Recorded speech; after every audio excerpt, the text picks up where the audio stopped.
Phone tapping కేసులో పసలేదన్నారు BRS working president KTR. కక్ష సాధింపు చర్యల్లో భాగంగానే హరీష్కు నోటీసులు ఇచ్చారని మండిపడ్డారు. రేవంత్ రెడ్డి బావమర్ది సుజన్ రెడ్డి బొగ్గు గనుల కుంభకోణం బయటపెట్టామని డైవర్షన్ పాలిటిక్స్ చేస్తున్నారని పేర్కొన్నారు. రాజకీయంగా ఎదుర్కోలేకే కక్ష సాధిస్తున్నారని ఆగ్రహం వ్యక్తం చేశారు. చట్టం న్యాయస్థానాలపై పూర్తి గౌరవం ఉందని, ఎలాంటి విచారణకైనా సిద్ధంగా ఉన్నామన్నారు కేటీఆర్. చౌకబారు బెదిరింపులకు భయపడే ప్రసక్తే లేదన్నారు. ఎప్పటికప్పుడు ప్రభుత్వ వైఫల్యాలను ఎండగడుతూనే ఉంటామన్నారు కేటీఆర్. ఈ మేరకు ఎక్స్లో పోస్ట్ చేశారు కేటీఆర్. ఫోన్ ట్యాపింగ్ కేసులో పసలేదన్నారు బీఆర్ఎస్ వర్కింగ్ ప్రెసిడెంట్ కేటీఆర్. కక్ష సాధింపు చర్యల్లో భాగంగానే హరీష్కు నోటీసులు ఇచ్చారని మండిపడ్డారు.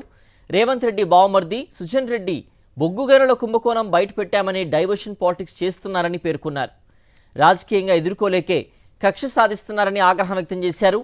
చట్టం న్యాయస్థానాలపై పూర్తి గౌరవం ఉందని, ఎలాంటి విచారణకైనా సిద్ధంగా ఉన్నామన్నారు కేటీఆర్. చౌకబారు బెదిరింపులకు భయపడే ప్రసక్తే లేదన్నారు. ఎప్పటికప్పుడు ప్రభుత్వ వైఫల్యాలను ఎండగడుతూనే ఉంటామన్నారు కేటీఆర్. ఈ మేరకు ఎక్స్లో పోస్ట్ చేశారు కేటీఆర్.